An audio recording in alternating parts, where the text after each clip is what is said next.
Qual a sensação de estar numa mesa de pôquer, sabe? E ser constantemente pressionado por um oponente agressivo? Ah, é horrível. Fica aquela dúvida na cabeça, né? Ele tá blefando de novo ou dessa vez ele tem uma mão forte de verdade? Exato. É um desconforto que é projetado para isso mesmo. O jogador agressivo joga com a sua incerteza. Totalmente. E a gente fica nesse dilema.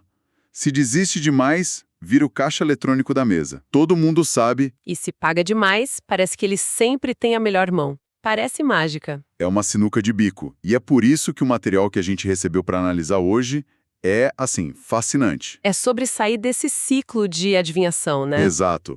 A missão aqui é mergulhar na matemática por trás de uma defesa que eles chamam de ideal, usando os conceitos de uma abordagem, a GTO, ou Game Theory Optimal. Um nome que assusta um pouco. Assusta, né?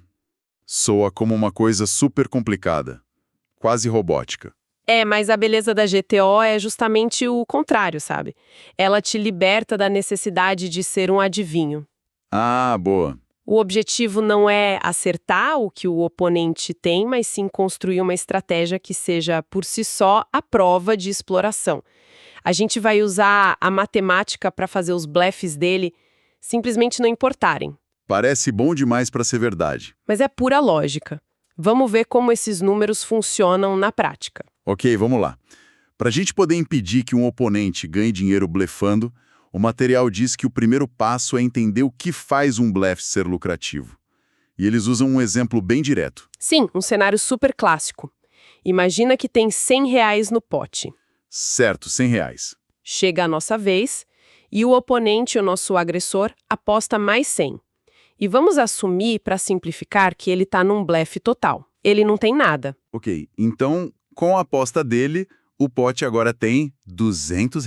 Exato. Os 100 que já estavam lá, mas os 100 que ele acabou de colocar. Exato. O risco dele é de R$ 100 para tentar levar um prêmio de 200. Olhando assim, parece um ótimo negócio para ele. Parece, né? Mas a lucratividade depende inteiramente da nossa reação.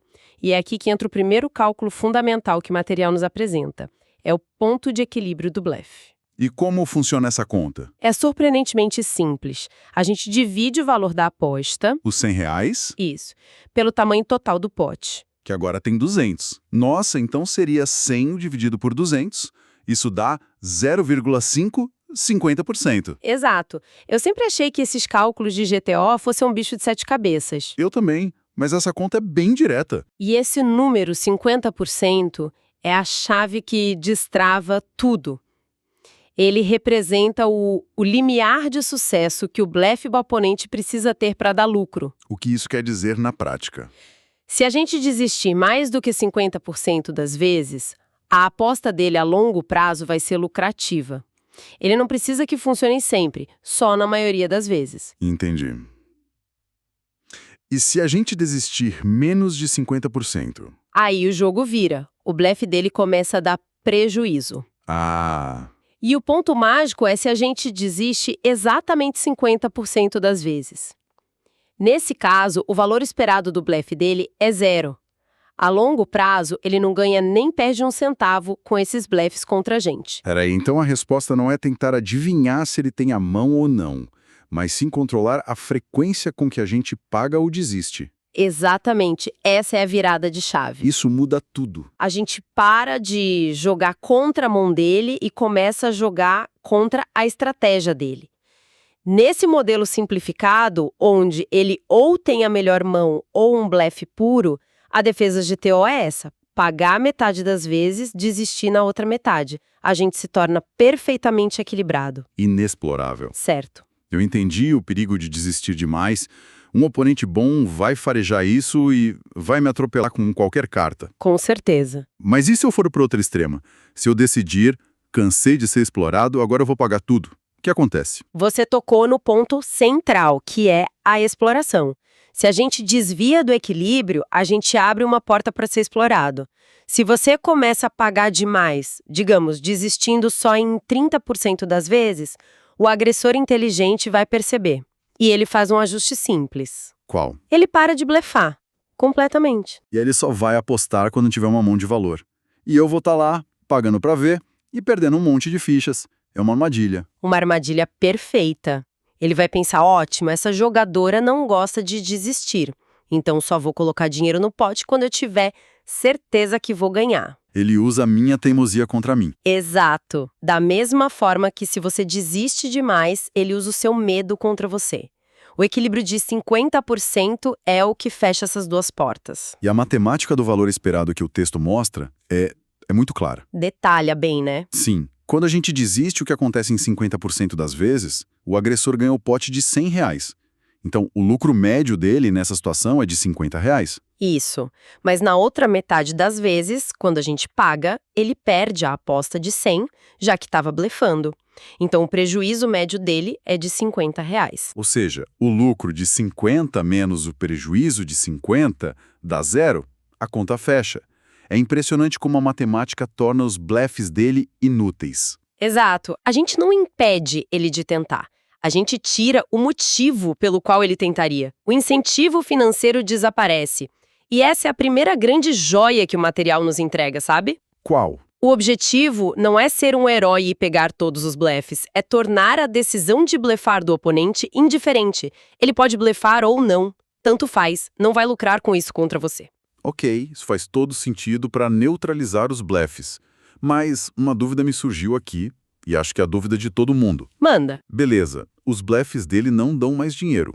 Mas e quando ele aposta exatamente igual? O mesmo valor, no mesmo momento, só que com uma mão de valor, uma mão monstro. A gente ainda vai pagar metade das vezes? Ele não vai lucrar horrores com isso? Essa é a pergunta de $1 milhão. E é a distinção mais importante que o material faz. A resposta é, sim, ele vai lucrar. E muito. Só que o objetivo da defesa GTO nunca foi impedir que o agressor ganhe dinheiro. Isso é impossível no pôquer. Se ele tem as melhores mãos, ele vai ganhar. O objetivo é impedir que ele ganhe mais dinheiro do que deveria. Usando os blefes para inflar os lucros. Exatamente. É uma espécie de controle de danos. Você limita o lucro dele ao que é justo, com base na força real das cartas, e corta a fonte de lucro sujo que vinha dos blefes. Entendi, faz sentido. E os cálculos confirmam. Usando a nossa mesma defesa de 50-50, metade das vezes a gente vai pagar. Como ele tem a mão forte, ele puxa o pote todo de R$ 200. Certo. Na outra metade, a gente vai desistir. E ele ainda leva o pote, que era de R$ 100 antes da aposta dele. Fazendo a média, o valor esperado da aposta de valor dele é de R$ 150 por vez. É um lucro gigantesco. Sem dúvida. Mas esse é o lucro honesto dele. O que a gente fez foi eliminar completamente o lucro que ele teria com os blefes. A estratégia geral dele ficou menos lucrativa, porque uma das armas foi neutralizada. Certo. Mas isso me leva a um paradoxo que o próprio material levanta e que eu achei fascinante. Qual seria? Se a gente se torna tão previsível na defesa, sempre perto dos 50%, o oponente não pode simplesmente parar de blefar e nos destruir só com as mãos boas. O texto diz que o valor esperado da aposta de valor dele sobe de 100 para 150.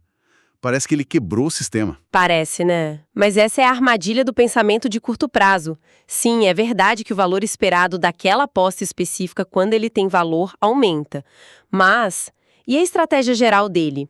O que acontece com ela? Ela fica Mais fraca. Fica transparente, previsível e, no fim das contas, muito mais fraca. O material usa uma analogia ótima de um jogador que eles chamam de Nate. Exato. O Nate decide que só vai apostar quando tiver um par de ases. O que acontece com ele? Na primeira vez, talvez ele ganhe um pote grande. Talvez, mas e na segunda? E na terceira? A mesa inteira aprende quando o Nate aposta, ele tem ases. Todo mundo desiste. Ele vira um livro aberto, o jogador mais fácil de ler do mundo. Exatamente. Ele perde a chance de ganhar todos os potes pequenos e médios onde um blefe teria funcionado.